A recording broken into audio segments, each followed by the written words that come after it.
आपके घर में भगवान का वास है या नहीं, पता लगाने का सबसे आसान उपाय।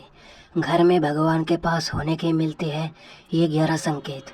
अगर आपको भी मिले सुबह उठते ही यह संकेत, तो समझ लीजिए भगवान जी आपके साथ है, आपको देख रही है। वास्तुशास्त्र सनातन धर्म का महत्वपूर्ण हिस्सा है, जिसमें आपको सभी चीज़ों से जुड़े नियम और विधि का वर्णन मिल जाएगा। वास्तुशास्त्र का मूल उद्देश्य मनुष्य के जीवन को सुखी, समृद्ध और संपूर्ण बनाना है। बता दें कि यह शास्त्र बहुत प्राचीन है और इसे ऋषि, शिक्षक समेत वैज्ञानिकों द्वारा भी प्रमाणित किया गया है। वास्तुशास्त्र के अनुसार भवन का निर्माण, उसका डिजाइन लोगों के जीवन को प्रभावित करता है। इसमें बताए गए नियमों के माध्यम से ही लोग सभी कार्य करते हैं, ताकि उन्हें कभी कोई तकलीफ ना हो। वहीं पूजा, घर का निर्माण भी वास्तुशास्त्र के नियमों के अनुसार किया जाता है, ताकि लोगों के जीवन में संतुलन और शांति बनी रहे। बता दें कि पूजा गृह में भगवान की मूर्ति, धूप, दीप, अगरबत्ती, आरती की थाली, पुस्तकें, माला सहित अन्य धार्मिक चीजें रखी जाती है। साथ ही यहाँ विधि विधान के साथ ईश्वर की साधना की जाती है, ताकि घर में भगवान का वास हो। आइए जानते हैं क्या है वह 11 संकेत। वास्तुशास्त्र के अनुसार यदि आपके घर के मंदिर में अजीब सी सुगंध आने लगे, तो आपको यह फौरन समझ लेना चाहिए कि आपके घर में भगवान का वास है। वास्तुशास्त्र में यह बताया गया है कि अगर लगातार 3 दिन तक घर से निकलते वक्त आपको मोर दिखाई दे, तो आपको यह समझ लेना चाहिए कि आपके घर पर स्वयं भगवान की कृपा दृष्टि बनी हुई है। इस दौरान आपके सारे बिगड़े हुए काम भी बन जाएंगे। वास्तुशास्त्र में यह बताया गया है कि अगर आपको सपने में मंदिर या भगवान की मूर्ति दिखाई देती है, तो आपको यह समझ लेना चाहिए कि आपके घर पर भगवान का वास है। वास्तुशास्त्र के अनुसार सपने में ऊंचे ऊंचे पर्वत से झरना बहता हुआ दिखाई देता है, तो यह इस बात का संकेत होता है कि आपके घर पर स्वयं माता लक्ष्मी समेत सभी देवी देवता की कृपा दृष्टि बनी हुई है।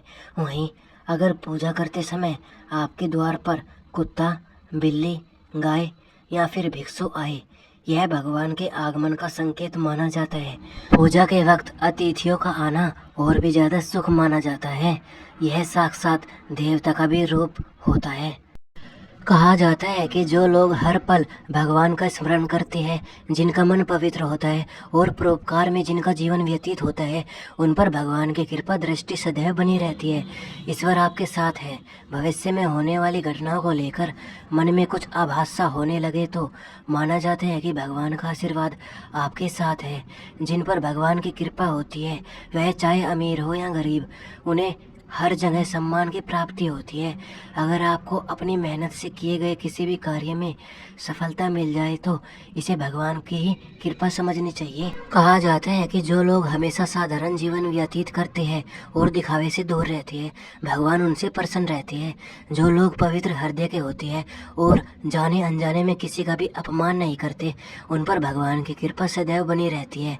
जिनका जीवन परोपकार में बीतता है, ऐसे लोगों पर ईश्वर कृपा बरसाते हैं। मधुर स्वभाव और विनम्र लोगों का साथ भी ईश्वर कभी नहीं छोड़ते हैं। अगर सपने में लगातार मंदिर या फिर भगवान की छवि दिखाई दे, तो माना जाता है कि आप पर भगवान की कृपा बनी हुई है। अगर किसी महत्वपूर्ण कार्य में गलत निर्णय लेने से पहले मन में कुछ संशय आ जाए और आपको निर्णय लेने से रोक ले, तो समझो ईश्वर आपके साथ है।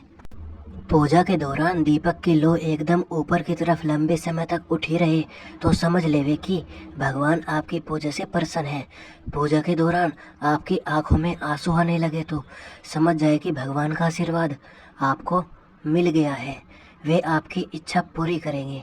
पूजा के दौरान भगवान की तस्वीर या मूर्ति से फूल, माला गिरना शुभ माना गया है।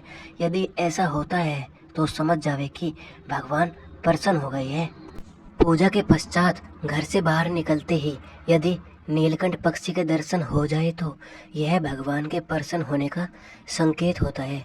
पूजा के समय में नियमित घर के सामने सफ़ेद गाय का आना, गाय का बछड़े का दूध पिलाना शुभ संकेत होता है। यह पूजा सफल होने का संकेत है।